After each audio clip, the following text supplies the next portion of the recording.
Okay. When the Gemara Kesubos Daf Pei Amid Aleph, in the Shusterman Gemara, it's 88, 2. 88, 2.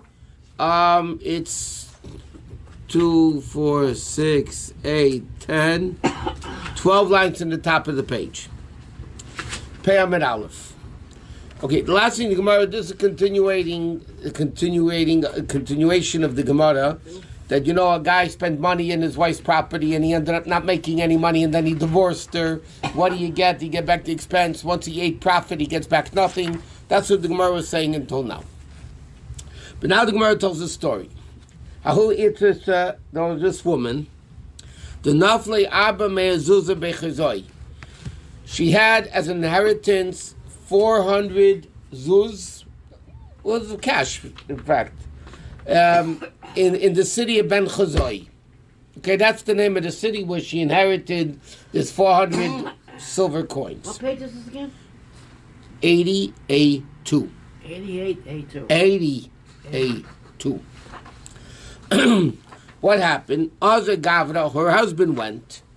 Apik Shismia, he spent 600 zuz of his own money to bring back the 400 zuz. That means he lived far away. Okay?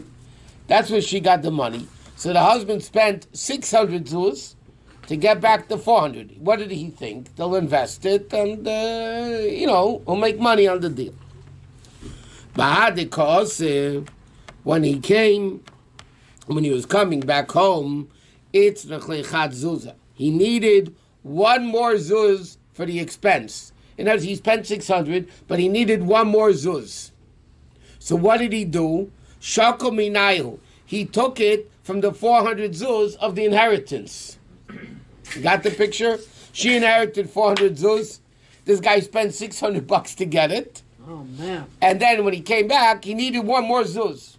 So he took that extra zuz from the 400, which means he benefited from the 400.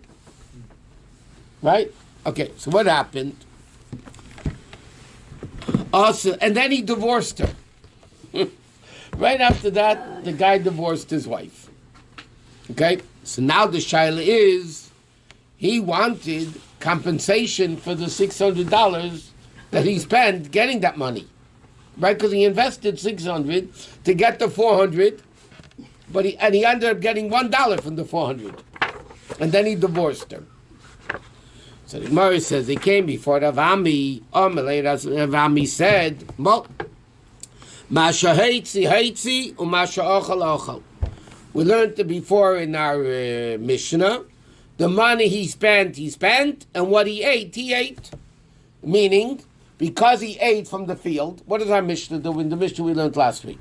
The Mishnah says that if a guy came and spent money and he ate even a drop, remember, like a fig or pressed figs, whatever, dates, whatever it was the Gemara said before. So that's considered benefiting. And therefore, what he spent, what he benefited, and he cannot collect back the expenses. That's what Ravami paskined to this guy. So this guy basically was out $600 for nothing. Because all he benefited from the property was one zuz. Wait a minute. His wife had $400. He spent $400 plus $200? No. He went 600. She had $400. Yeah. It was in the bank in Ben Chazoi. Yeah. He traveled to Ben Chazoi Took the $400 to get that $400, but he spent $600 to get it. I get that. Then he brought the money back home. Okay? But he needed one more zuz. So he took that zuz from the 400 zuz that he brought back from her. Yeah? So the pearl, he spent money, but he also benefited from the property. So therefore the Mishnah says, if you spend even 1 cent or whatever you benefit from, even a drop, that's it. You don't get back your expenses. But that was her money, right? Yeah. She must be upset about that one.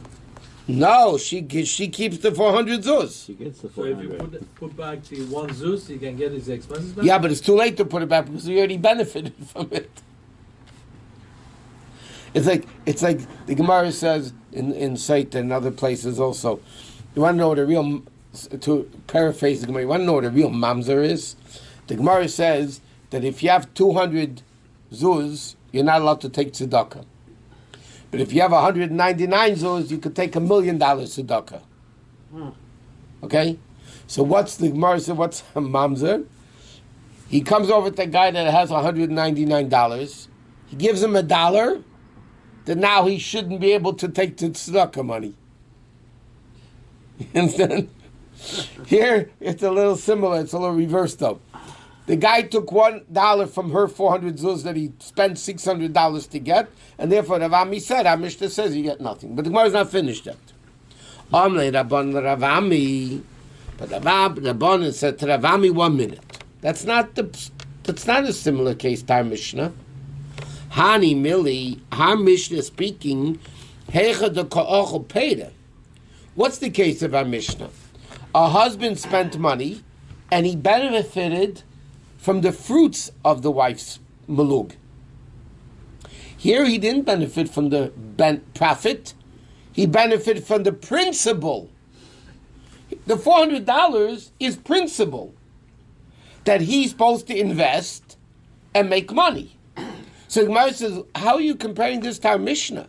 Our Mishnah is speaking, a guy invested money, and he benefited from the fruits of the principal. So then the Mishnah said, what you spent, what you got, that's it. There's no compensation. But here the Gemara says he didn't take the fruits of the 400. He took the principal of the 400. So if anything, he owes her $1. And he should be able to get back his $600.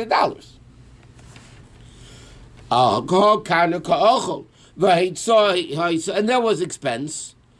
So therefore, he should be able to get compensation. Because what does our Mishnah say? You don't get compensation when you benefited from the profit of the Nechsi Melug. But here he didn't benefit from the property, the fruit. He benefited from the principal. So he should be able to keep it. Not keep it. He should be able to get back compensation for the expenses that he had. So the Gemara says, Im Kain. Oh, so that if that's the case, Rav Ami changed his mind. He said, you're right. Then I made a mistake. So then what's the din? If he doesn't benefit from anything, what did the Mishnah say he does? He swears how much he spent, and he gets that money back. Okay?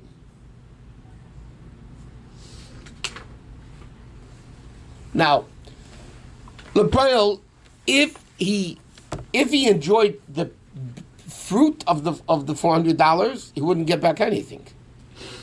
But he basically borrowed from the principal. He took a zuz from the 400, so he should be entitled to compensation.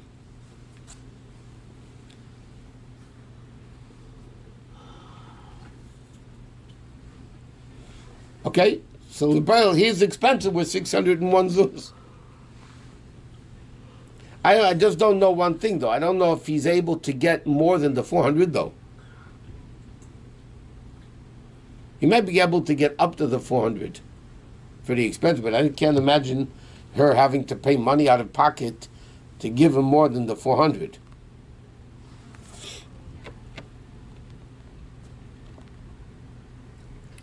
Okay, so then the Gemara says like this.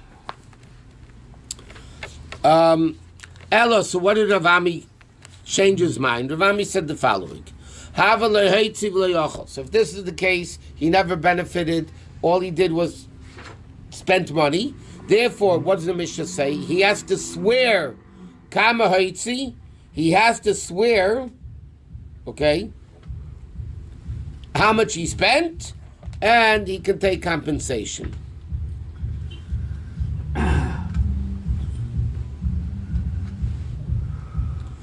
Now, the Rishon is a very interesting thing.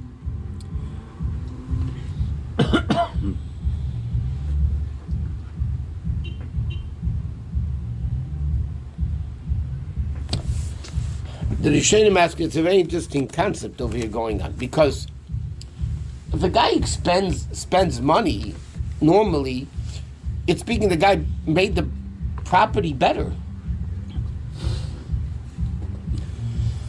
There's a whole Gemara. Okay, the Gemara is going to bring this down soon.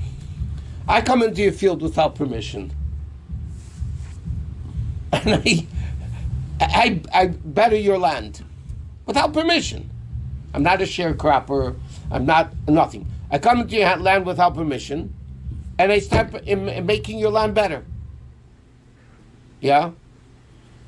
So the Gemara says it depends what's greater, is expensive or the profit.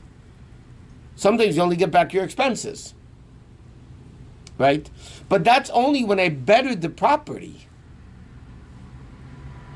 Why should this guy, in other words, what the din that you reimburse somebody's expenses is basically when they bettered the property. Then it makes sense. Okay, you laid out money, I understand that, but the property became better, so I'll reimburse you for your expenses. Over here, he didn't better the 400 zuz by spending 600. Right? There's 400 zuz in Beichazoi. He spent $600 to travel to get it. Right? What did he better the property?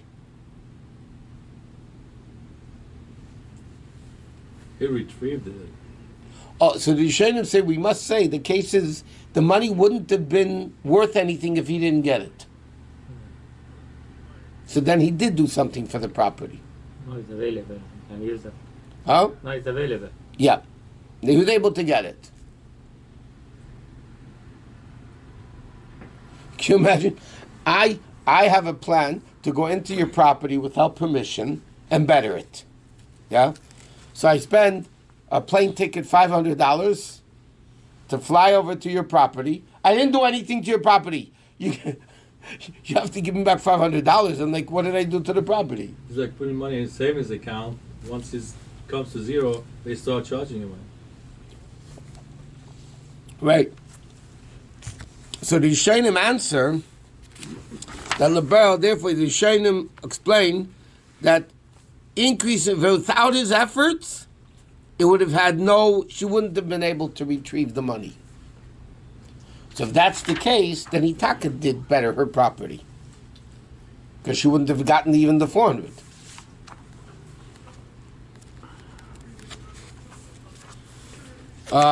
Yeah. And the Rishonim right clearly. All he can ask back is $400. He can't ask more than 400 because the property is only 400.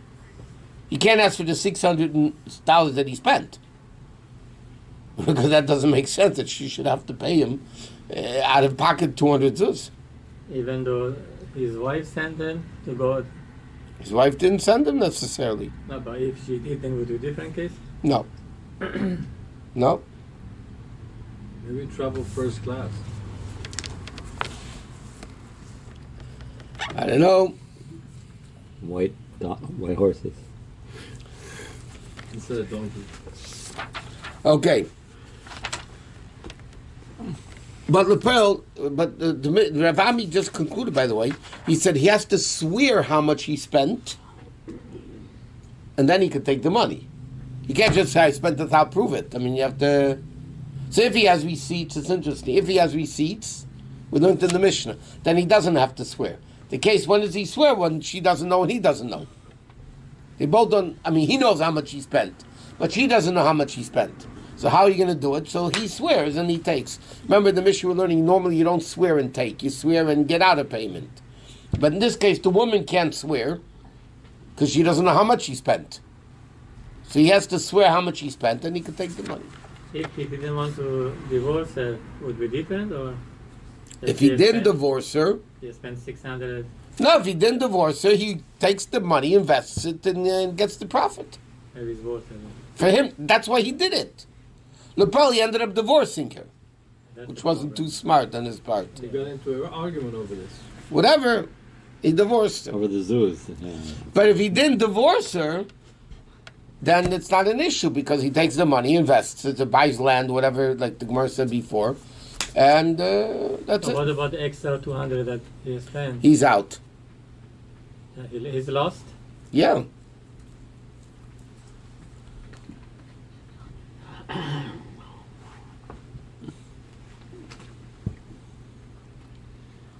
More than it's worth. He can't get more than it's worth. That's clear.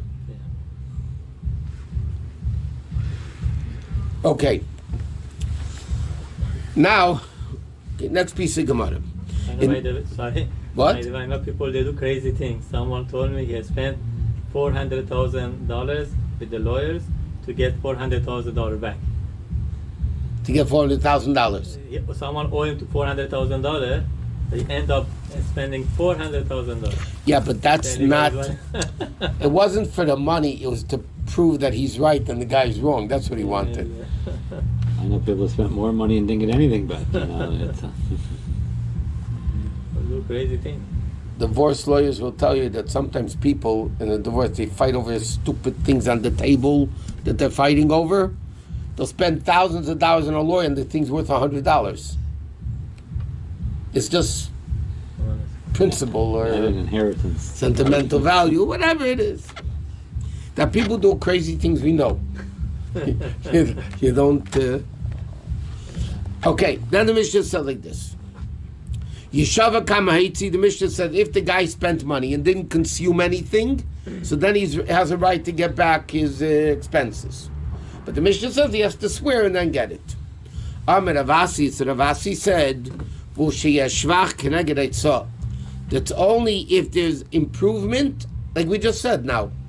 If there's no improvement, if the guy didn't do anything to the $400, he can't get back his expenses because he didn't do anything to the land, right? The only time we say the guy can swear and get back his expenses if when the land got better because of what he did. Okay, so now, there's two ways of learning this. Okay? One is, and the Gemara is going to explain in a second. One is that when the expenses don't exceed the value of the improvement, the husband receives the expense without an oath. Okay? Or, even with the oath, he only receives the value of the improvement. Okay, the Gemara is going to say this clearly, but Ravasi said a very unclear statement. Ravasi said the only time he gets back the expenses that he did if there's profit against the expense. Okay? So one way of learning it is that where the expense and the improvement is equal, then he has to swear to take. If the expense is less, then he doesn't have to swear. That's one way of learning it. The other way is, no, that if the expense is more than the improvement, then he still gets, even though he swears, only the value of the improvement, not the value of the expenses. And the Gemara is Lamai Hilchas. Okay? What did Ravasi say this dinner? Amir Abaya says, what does Ravasi mean? Shim'aya shvach yeser alitza, that if the profit, I mean the improvement, was more than the expense, let's say he spent $100 and the profit was $200, right? The profit Then or the improvement? The improvement. Okay. Well, and that's the improvement is the profit. Well, I mean, if the field already made $100 profit and now he invested $100 and gets $200 profit. Yeah, but it's the improvement of what he improved through his expenses. Right. Okay.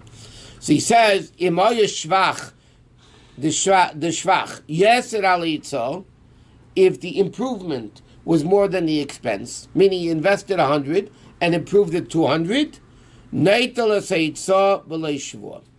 Then he gets back his $100 without swearing. Okay, that's one way of learning Ravasi. Okay, Abaya teach, what does Ravasi mean? That when the Mishnah says you swear and take, that's only if the profit is more than the greater than the expenses. No, I'm sorry.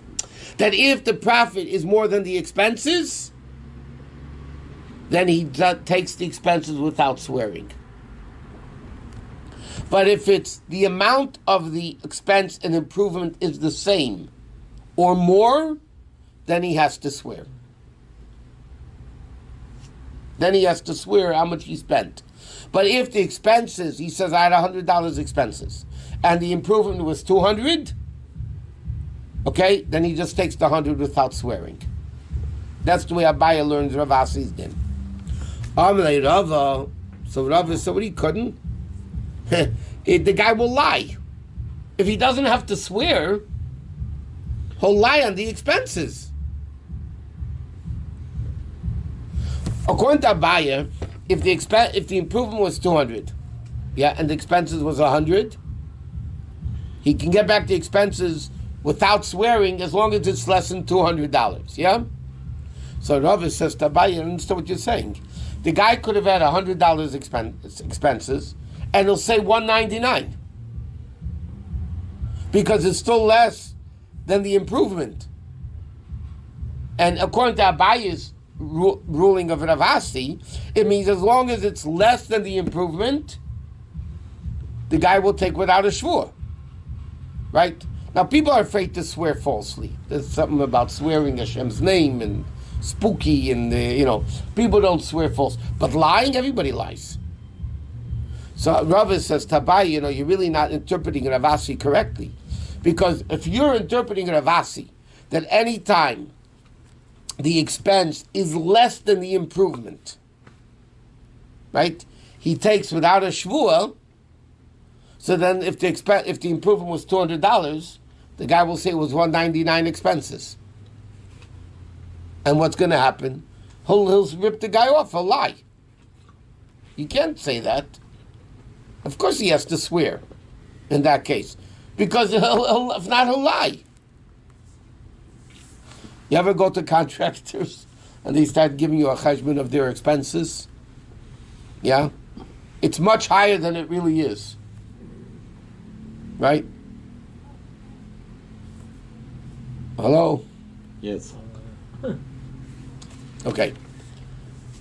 When the mechanic charges for parts and labor, yeah, the mechanics get, if the part is $100, yeah, they get it for 50. That's the Metzias. They get it 50% off. So they'll come to you now. What do mechanics works?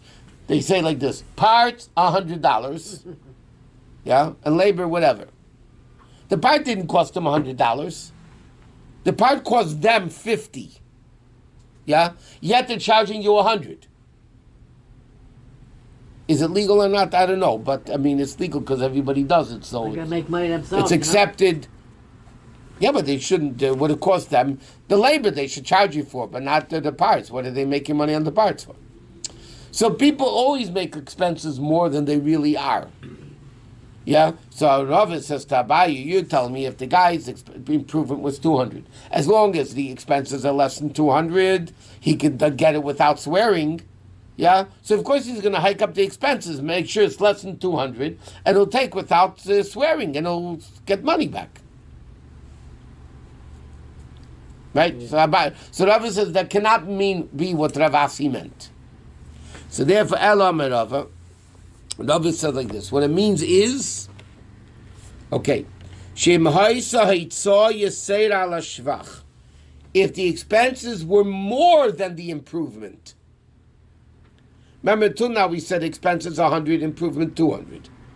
Yeah, now Rav is changing that. No, if the improvement was 200 and the expenses were 300, he can only get the Hitzah, the amount of the improvement, and he has to swear. That means, if the improvement was 200, he says the expenses were 300. How much does he get back, Rava says? He gets back 200. He can get back more than the improvement. Right? He spent 300. But the improvements were only 200. Right? So that's what Rav Asi said. What our Mishnah means is when the guy says the expenses are more than the profits, the improvement, so then he can only get back the expense based on how much the improvement, not more, and he has to swear.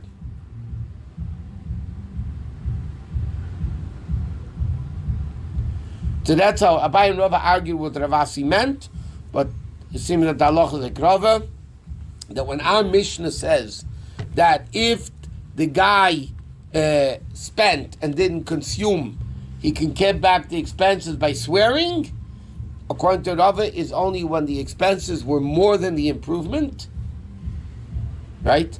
And then he can swear how much he spent, but then he'll only get back $200 out of his $300 expense, because the improvement's only $200.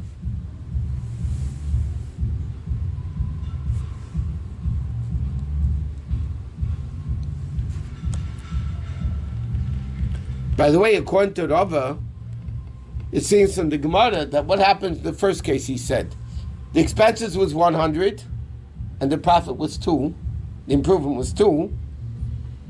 He would also get it with, but he would have to swear. Abai said he wouldn't have to swear. But Rava says, no, in that case you'd also have to swear, because otherwise it'll hike up the expenses illegally.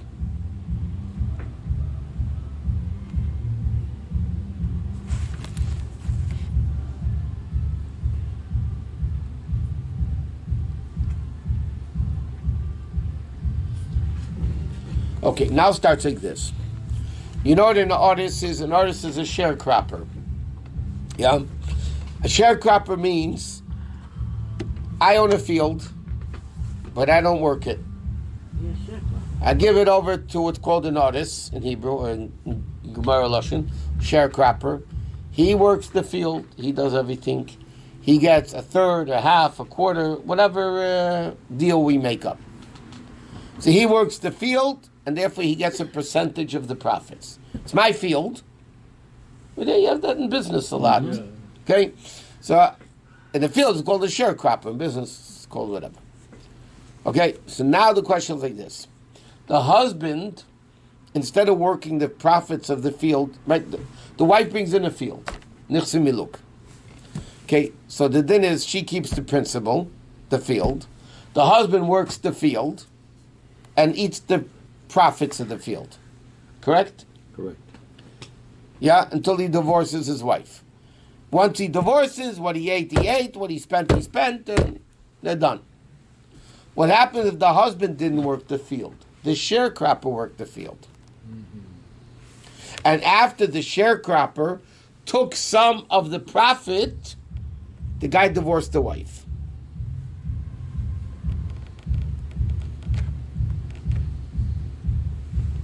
If the husband divorced the wife, then it's finished. What he ate, what he spent, and it's gone. The question is, the sharecropper is losing and he's not the husband.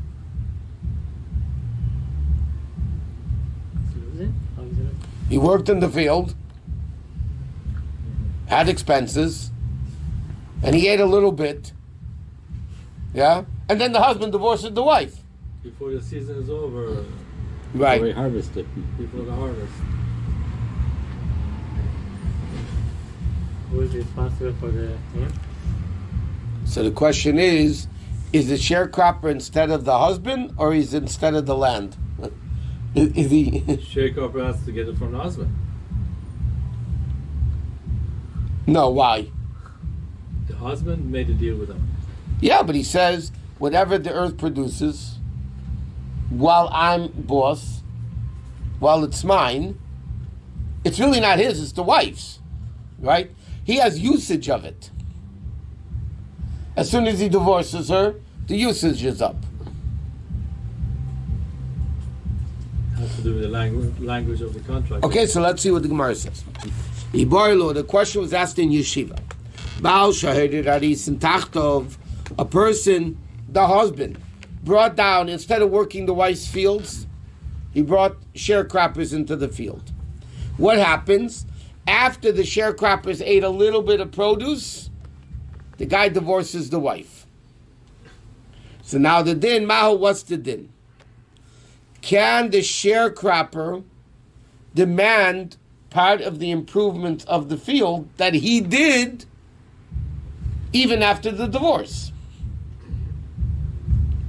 He said, 1 minute, I worked the field, there were profits, right? Officially, I get a quarter of, or a half of the profits. Because you divorced your wife, I should lose out on my profits in the field. Are those guys getting salary? They don't get salary. He gets a percentage of the produce. Can we say this is similar to the laws of inheritance? Is that when the father owes money and he dies, the inheritors have to pay up the debt? No, the inheritors pay up the debt because there's a lien on the property, automatically. But here there's no lien. The husband was supposed to work the field. Instead, he gives it up to the sharecroppers to work. Let's see, the Gemara explains the question. Ma, what's the din? Do we say, Adai to the Baal? They came down because of the husband. Who brought the sharecroppers into the field? Husband. The husband. So therefore, they have the same din as the husband. Is Talikli Baal, as soon as the husband's out of the picture because he divorced the wife, is Talikuluhu, they're also out of the picture. Because who brought the sharecroppers into the field? The husband. So now there's no more husband, there's no more sharecropper. Just like if the husband ate a drop and then divorces his wife, he gets nothing more of the profits. So the sharecropper is the same way. Or do we say, Oy Dilma, no. Adaita da'arenochas. They came down not because of the husband. They came down because of the land. Va'ara ki kaim alirisa kaim, and the land stands ready for the sharecropper. In other words, if the husband's out of the picture now, who's going to work the field for the wife? The kids. She's going to have to hire somebody. Sharecroppers. Yeah? So why shouldn't these sharecroppers get the profit? The land needs sharecroppers. Right? The land needs, in this case, they're sharecroppers, because the wife is not going to work the land. The land needs workers. So the land needs workers. Husband or you hired? So the question is like this: do we say the husband hired them, and therefore they're instead of the husband, so no more husband, no more them, so they get what they ate and finished? Or do we say no? They came down for the land. The land still needs sharecroppers. Who cares about the husband? What they worked, they deserve to get the profit of what they worked. I know that, but if she hired, but she doesn't have to hire the same sharecropper. She can hire other people. So what? But you still have to get a percentage. But they already did the work. It's after the fact. Yeah, maybe after that she has other you have to plans give more for money to the sharecroppers? No, what they They worked in get the their field, the percentage percentage of of the the The field. first time. But Yeah. the wife, and then he bought his wife. So his wife and his sharecroppers, so she hired different sharecroppers. She didn't. She didn't hire anybody, but these sharecroppers They wanted came, they to. planted, but they divorced before they harvested. So the question is, who gets the percentage of the harvest? Or they may So have taken now- a little bit, but not all of it. The Gemara is challenging the first way of learning. What was the first thing? Do we say there instead of the husband? If the husband's out, they're out, right? So Gemara says, why? Well, how can you even think that? A guy goes down into somebody else's field. I go down into your field without permission, okay? And I planted trees without the owner agreeing to it. He didn't even know about it. I come into your field and start planting trees. So what's the din? Sham and Lay, okay? They evaluate how much expenses, how much the value of improvements, the Yodi al Tachtoine. He gets the least of the two. Who they? 1 second. I come into your field without permission. Yeah. I spend money and I plant trees. Yeah? I spend money and I plant trees. Now the trees gave fruit. What do I get? So the din is that what this Bryce Mishnah says, Bezdin says how much expenses were there and how much profit was there. And the guy gets the least of the two. Yodei al-Tachtoina means he gets the lower hand. If the expenses was 100 and the profit was 200, he gets 100. If the profit was 100 and the expenses were 200, he gets 100. So what's the question? So why should these sharecroppers be any different? They should be at least reimbursed for their expenses. The Gemara's question is very simple. The question of the Gemara was, if the sharecroppers are instead of the husband, right? As soon as they eat a drop of profit, it's like the husband. You ate, you're done. No more expenses, no more compensation for anything. Yeah? So Gemara says, 1 minute, why should the sharecroppers be worse than a guy that goes into somebody else's field without permission and plants? Yeah? So either he gets the profits if it's less, or he gets the expenses if it's less. One of the two he gets. Right? Why are these sharecroppers worse than that guy? They get nothing? How can he even think like that? The sharecroppers went in with permission. The husband, right? You're going to tell me they're worse off financially than a guy that goes into somebody else's field without permission, spends money, plants trees, yeah, and then the halach is, well, if you spent $100 and the profit was $200, you're going to get $100. You're going to get but you're going to get something. The Gemara doesn't say you get nothing. Right? What's the halacha? I mean, there's a reason to say you should get nothing. Nobody told you to come into my field. You come into my field without permission. I'm out of town. Yeah? You come into my field without permission, and you start planting trees. Then I come home, I say, what in the world are you doing here? Well, I bettered your property. I said, go fly a kite. Nobody told you to be here. So there is a logic to say, I shouldn't give you a cent. Right? But the halacha is not like that. The halacha is, your Bezdin evaluates how much profit he made, what the expenses are, and he gets the less of the two. The lesser of the two. But something he gets. Why? But his sharecroppers would even think that they get nothing. Because they're in place of a husband. So what? So he says, no, there's a difference. Hassam over there, when a guy goes into somebody else's field without permission, yeah? You know why he gets back expense? Because if he didn't do it, nobody would have done it. The field would have remained unimproved. So did I do something into the field when I went in without permission? I did. I improved your property that otherwise wouldn't have been improved. Therefore, I should get back expenses. But here, I didn't do anything for the land by the sharecropper, because if the sharecropper didn't work, the husband would have worked the field. So why should the sharecroppers get anything? One thing interesting, in this logic, the first logic, the sharecroppers are worse off than a guy that goes into somebody else's field without permission. Why? Because when the guy goes into a field without permission, he at least betters the property. And if he didn't do it, nobody would do it. Therefore, at least, listen, I did something good for you. Give me back at least what I spent. Right? By the sharecropper and the husband, the sharecroppers didn't do anything to the field. Why not? Because if they didn't do it, the husband would have had to do it. So the sharecroppers didn't better a field that wasn't going to be improved.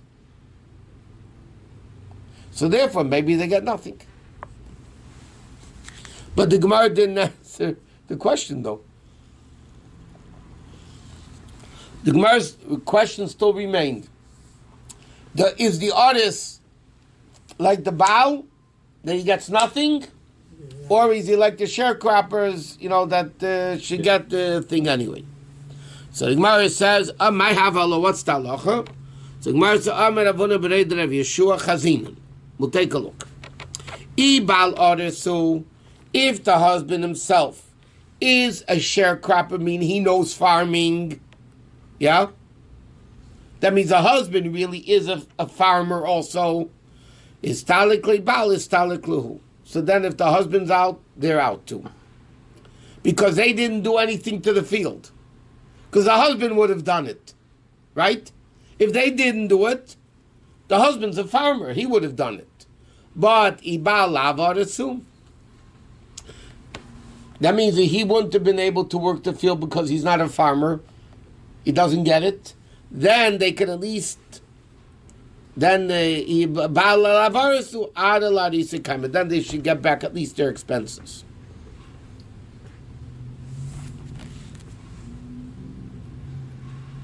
In other words, if the husband is a farmer, so the sharecroppers didn't do anything to the field, because the husband would have done it, right? So they're just in place of the husband. The husband could do it. He's not. They got them. So therefore, he's out, they're out. But if the husband's not a sharecropper, he's not a farmer, then the wife is going to have to hire somebody, even if the husband didn't divorce her. So therefore, then they would get back either the profit or the expenses, whichever one was less.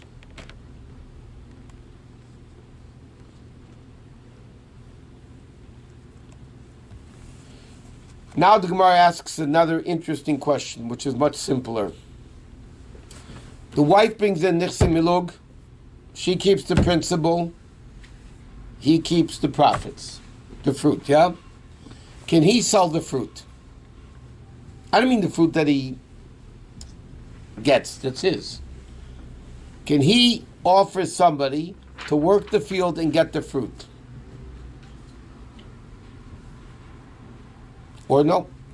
Does he have a right to do it? In other words, to continue the Gemara, can he hire a sharecropper? Really, it's the wife's field, yeah? He's supposed to work the field and get the profits. Is he allowed to sell the profits of the field to somebody else for the duration of the marriage? Sharecropper is like an expense. Yeah, but I'm saying, is he allowed to do that for the duration of the marriage? He's allowed to spend money to improve it. But the question is he allowed to? He's allowed to spend money to improve it? You're allowed to hire somebody else to do it. It's not really hiring. No, hiring, I used the wrong word. Hiring is wrong because then it's him, he's just hiring workers. Can he sell the rights of the fruit to somebody else? Mm-hmm. No, like you sell commodities. The guy comes to guys and say, listen, this is my wife's field. I got the fruit. Yeah? I'm selling you the right of the fruit for $1,000. Then who works the field in that case? They do. Or they can hire somebody. But does he have a right to sell the fruit, or is it his? Not, he has no right to sell it. If it's his, he can do what he wants with it. Yeah, but it's not really his. The land is hers. Yeah, but Chachamim say you have a right To the produce. to the produce, to the fruit, whatever As the long as you're married. Just Huh? eat it and sell it, eat it, do with it what you want. No, but here he's not. Here he's selling the right to the produce. If he gets produce and he goes to the market and sells it, for sure that's his. But can he sell the right for the produce? Now, obviously, if the wife doesn't care, he can do whatever he wants. But obviously, the wife doesn't want.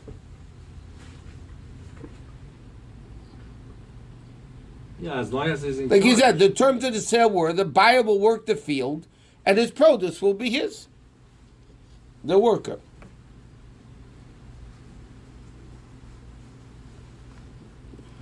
So, what's the question of the Gemara? The Gemara explains.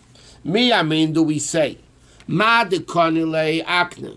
Listen, what the Torah gives him is his. The Torah gives him the fruits, right? The land is hers. Nichsim look. The fruits are his. If they're mine, I can do with it whatever I want. Or Dilma, do we say no? Ki takin ole rabbanon. When do the rabbanon give the produce? The husband. Why? Mishum ravach beisa.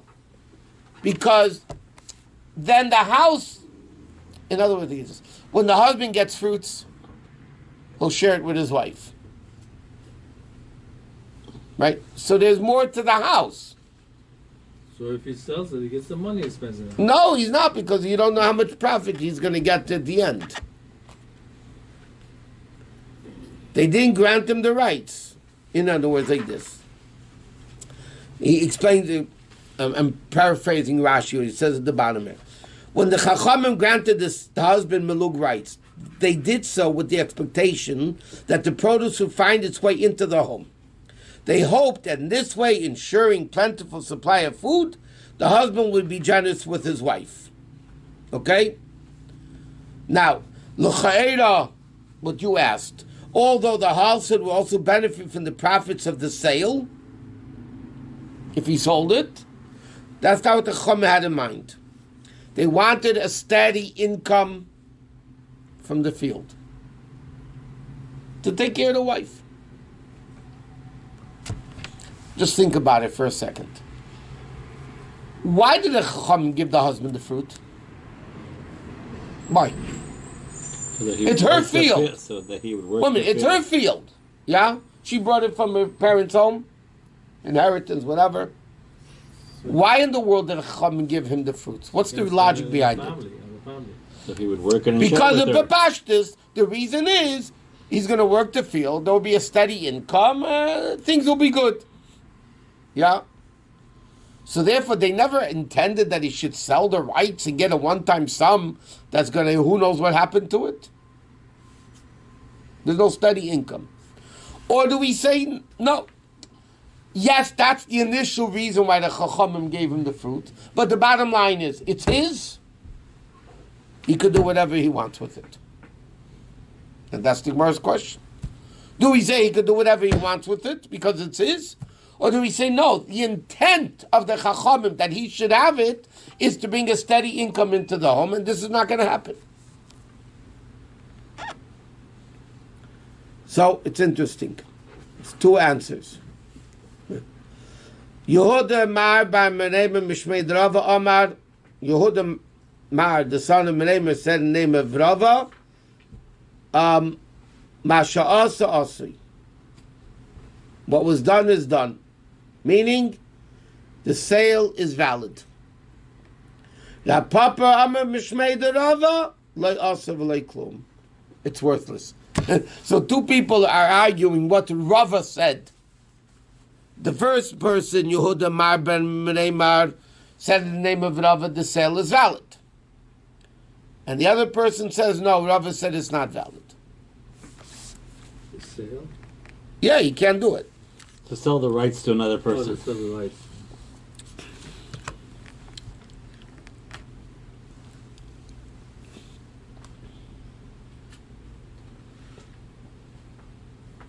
So sharecropper is out. Well, that means he's not allowed to do it. The other opinion says he could do it. What's the difference between giving it to a sharecropper or hiring people? You see, you hire people, you have to pay him. Sharecropper. No, takes he's the selling it to somebody. Selling it. Yeah, it becomes... Contracted it. He says for $100,000, you get the prostitutes for the next, as long as I'm married. Then the guy divorces his wife the next week. Yeah. It's a good business, by the way. Well, what if the guy didn't tell him this is my wife's land? The No, he sharecropper. has to because it's he for sure can't sell the land. It's not his to sell. What if he doesn't tell the sharecropper he doesn't tell him it's my wife's, and then this situation happens, and then they go to Beit Din. Peasant says he had no right to. You own a house, and I sell your house to him. Right. What type of deal is that? No, but what he's saying is that when you make this arrangement to sell the produce there, do you have to, and they don't tell him that it's the wife's land. You have to tell him his wife that's not. He thinks he's selling him the land. It's not Hong Kong over here where you have a 99-year lease, right? Yeah, because otherwise he would The just land belongs to the original owner. You're just leasing it. Yeah, Chinese.